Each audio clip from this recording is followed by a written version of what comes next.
something I wanted to talk about on this channel for some time. Um, and I only just discovered this myself about a couple months ago. Um, a certain game or a certain add on to a game that I used to play a lot back in the day on the PlayStation 3, which was actually this game here, Metal Gear Solid 4 for the PlayStation 3. This is a phenomenal game, by the way.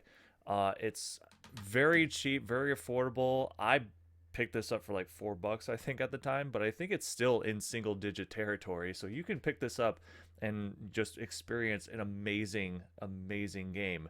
But with it came the Metal Gear Online. Now, that officially has been shut down for some time. Back then, I used to play the crap out of this game. I played it with some friends of mine. They could tell you too. I sunk a lot of time into this game. It was basically like how people play the Call of Duties today. How people play the Fortnuts. How they play the Battlefields. This for me, that was mine. Like, and I loved it. The online was so much fun. Again, there's a lot to it. I mean, you can create your own character. You can, customize him or her the way you want it. There's legendary characters.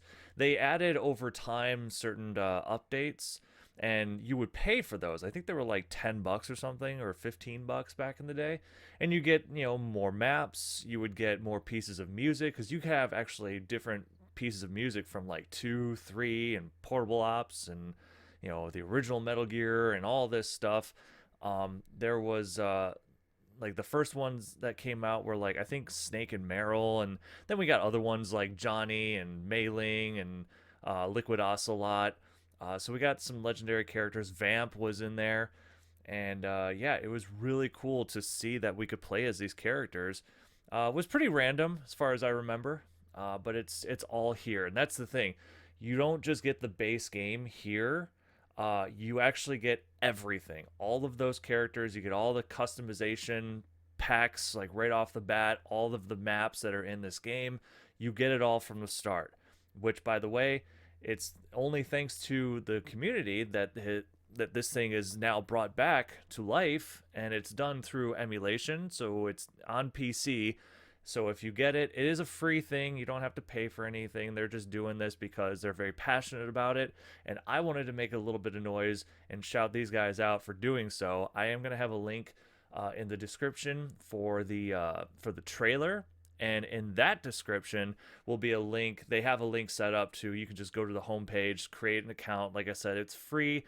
And then there's another video there that you can click on. It'll have everything, all the instructions necessary to basically get it all up and running. It's not difficult. Just follow these steps that they provide for you, and it's very easy. I would highly recommend this, even if you never played this back in the day. It is a fun game. There's a lot of different modes to it as well. There's like your typical deathmatch and team deathmatch. There's sneaking missions, capture missions, base capture missions, which is actually my favorite personally. I love the base missions. There is a leveling system to this game, so like you level up your character, and I think I can't even remember when, like the last, like officially when I used to have it. I think I was at like a level 11 or 12 or something like that. It's once you get to a high point, it's pretty hard to maintain that because you can drop pretty fast from what I remember. But either way, it was still fun. You had skill sets, so like you would level up, your assault rifles or your running. Like you actually had a running ability. Chucking grenades further, you could level that up. Pistols, all that stuff. But here, you have it all maxed out. And there's different ways to kind of use it all. You can't just use everything at the max. You have to kind of be a little bit more strategic with it. So that's all there. Everything is just leveled up to their max, so you don't even have to worry about that stuff, which I think is awesome. It's a small community, so there's not a whole lot of people on here at the time that I record this. I think usually during the day there's somewhere between like 30 and 50 people, something like that.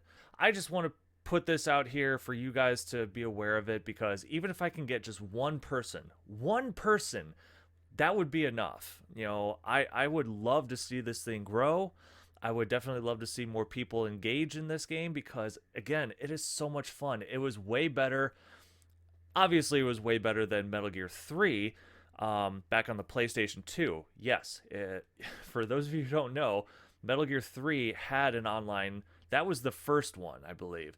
And then the second one, as far as I know, unless there was anything else in between there that I wasn't aware of, but Metal Gear Portable Ops Plus for the PlayStation Portable was a thing back in the day. I didn't really like it then. I would say 3 was definitely better. But here, once we got up to Metal Gear 4, man, that was it. I mean, again, it didn't release right away, but it came, you know, I think probably like a month or so later.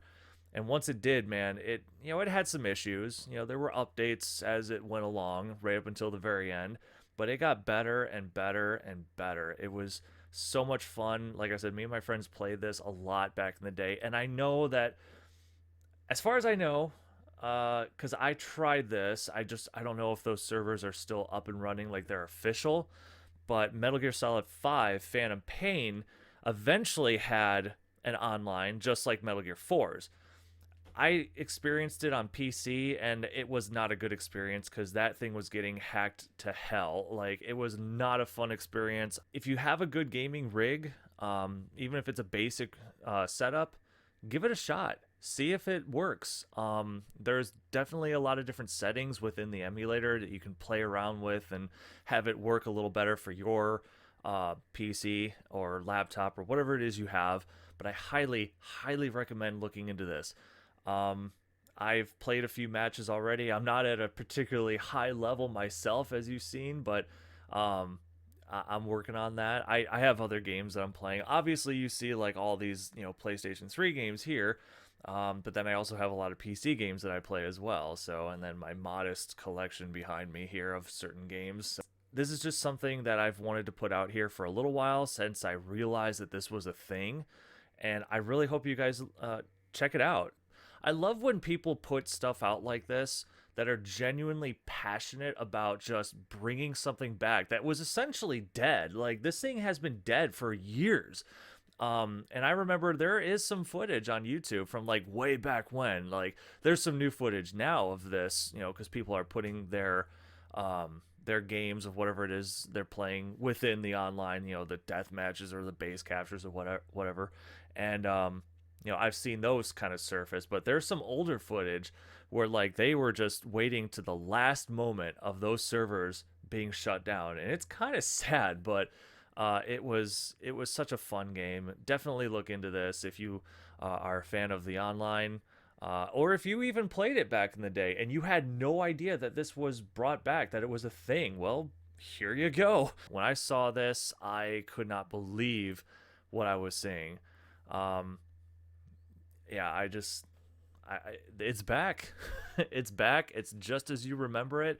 And for anybody new to it, check it out because it's free. What do you have to lose? That's going to do it for me. I hope you found this video to be helpful to you guys, so that way you can go check this out for yourself. Definitely look into it, and I will see you guys on the next one.